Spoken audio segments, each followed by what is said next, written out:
డబ్బా కొట్టుకునే రోజులు ఇది.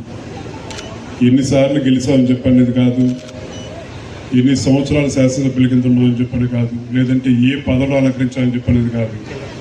ఎన్ని తరాల ప్రజల్ని ప్రభావితం చేశారని చాటి చెప్పిన నాయకుడు, ఒక కీర్తిశేషులు వంగవీటి మోహన్ రంగా గారిని చెప్పేసారు. రంగా గారు జిల్లా పేరు పెట్టాలని చెప్పని కోరుతూ ఉన్నారు. రంగా గారి పేరుకి కృష్ణా జిల్లాలో పుట్టినా సరే మరి ఇక్కడ విగ్రహం ఏర్పాటు చేశారు. రంగా గారి అభిమానులు ఒక కృష్ణా జిల్లాలోనే కాదు, యావత్ ఆంధ్ర రాష్ట్రం మొత్తం అన్ని చోట్ల ఉన్నారు. పేరు పెడితే మంచిది, పెట్టకపోయినా సరే మా గుండెల్లో ఉంటామని చెప్పని ఇవాళ విగ్రహం రూపేణా ప్రతి ఒక్కరి అభిమానులందరూ చాటి చెప్తా ఉన్నారు. ఇవాళ కొత్తగా ఎవరు ఆయనకి గుర్తింపు ఇవ్వాల్సిన అవసరం లేనే లేదు. ప్రజలు గుర్తించారు, ప్రతి తరం కూడా ఆయన గుర్తుంచుకుంటుందని చెప్పని కూడా ఈ సభాముఖంగా తెలియజేసుకుంటూ పెద్దలు సంబంధించినటువంటి రాధా రంగ మిత్ర మండలి సభ్యులకు, అదేవిధంగా మన పవర్ స్టార్ పవన్ కళ్యాణ్ గారి అభిమానులకు అందరికీ కూడా పేరు పేరున కూడా హృదయపూర్వకమైనటువంటి నమస్కారాలు. చించినాడ గ్రామం అంటే మీ అందరికీ తెలుసు, ఒక పోరాటాలకి ఒక ఉద్యమాలకి కూడా గడ్డ మన చించినాడ గ్రామం.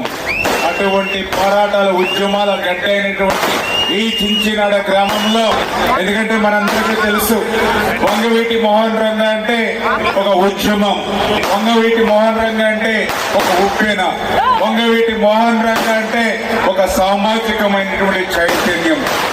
వంగవీటి మోహన్ రంగా వెనుక బలవంతులు లేరు, వంగవీటి మోహన్ రంగా వెనుక ధనవంతులు లేరు. వంగవీటి మోహన్ రంగా ఉన్నటువంటి లక్షలాది కోట్లాది మంది ప్రజలు ఆ రోజు నుంచి ఈ రోజు వరకు కూడా బడుగు బలహీన వర్గాలు, అట్టడుగునున్నటువంటి సామాజిక వర్గాలే స్వర్గీయ వంగవీటి మోహన్ రంగా గారికి కొండంత అండగా ఉన్నటువంటి పరిస్థితిని మనం చూస్తూ ఉన్నాం. ఈరోజు వంగవీటి మోహన్ రంగా గారు భౌతికంగా మనందరికీ దూరం 30 సంవత్సరాలు దాటుతున్నా కూడా ఆయన మీద ఉన్నటువంటి అభిమానం ఎప్పటికప్పుడు పెరుగుతూ ఉంది తప్ప ఎక్కడ కూడా తగ్గకుండా ఉంది అని అంటే. ఎందుకంటే ఈరోజు మనం కూడా చూస్తూ ఉంటాం, ప్రతి ఇంటిలో కూడా మనకి ఎంతో ఇష్టమైనటువంటి వ్యక్తి, మనకి ఎంతో ఆప్తుడు, మనకెంతో కుటుంబ సభ్యుడు చనిపోతే 10 రోజులు కర్మకాండల వరకు గుర్తుపెట్టుకుంటారు. కొంతమంది అయితే మరొక నెల రోజులు గుర్తుపెట్టుకుంటారు, కొంతమంది అయితే సంవత్సరం అయ్యేంత వరకు ఒక సంవత్సరం పాటు గుర్తుపెట్టుకుంటారు. అక్కడి నుంచి జనజీవన స్రవంతిలో కలిసిపోయే విషయం మనందరికీ తెలుసు. కానీ ఈరోజు స్వర్గీయ వంగవీటి మోహన్ రంగా గారు భౌతికంగా మనకు దూరమై 30 సంవత్సరాలు దాటుతున్నా ఆయన మీద నుండి అభిమానం, ఆయన మీద నుండి గౌరవం రోజు రోజుకి సంవత్సరానికి పెరుగుతుంది అని అంటే స్వర్గీయ వంగవీటి మోహన్ రంగా గారు జీవించి ఉన్నప్పుడు ఆయన నీతి, నిజాయితీ, నిబద్ధత, పేదల కోసం ఆయన చేసినటువంటి పోరాటం, ఆయన చేసినటువంటి ఉద్యమం. ఎందుకంటే చిన్న వయసులోనే ప్రాణాలను సైతం పేదల కోసం త్యాగం చేసినటువంటి మోహన్ రంగా. అటువంటి మోహన్ రంగా గారి గురించి ఇప్పుడే పెద్దలు చెప్పారు. వాస్తవం, మేము కూడా ఆ రోజు డిగ్రీ చదువుకుంటున్నటువంటి రోజుల్లో వంగవీటి మోహన్ రంగా గారి జీవితాన్ని మేము కూడా ఆ రోజు ఆశ్చర్యంగా వింటా ఉండేవాళ్ళం, చూసేవాళ్ళం. ఒక రిక్షా కార్మికుల కోసం, ఒక తోపుడు బండ్ల వాళ్ళ కోసం, ఒక ఇళ్ల పట్ట పేద వర్గాల వారి కోసం, మధ్య తరగతి వర్గాల కోసం విజయవాడ లాంటి పట్టణంలో పోరాడినటువంటి వ్యక్తి అంటే మరి వంగవీటి మోహన్ రంగా గారు.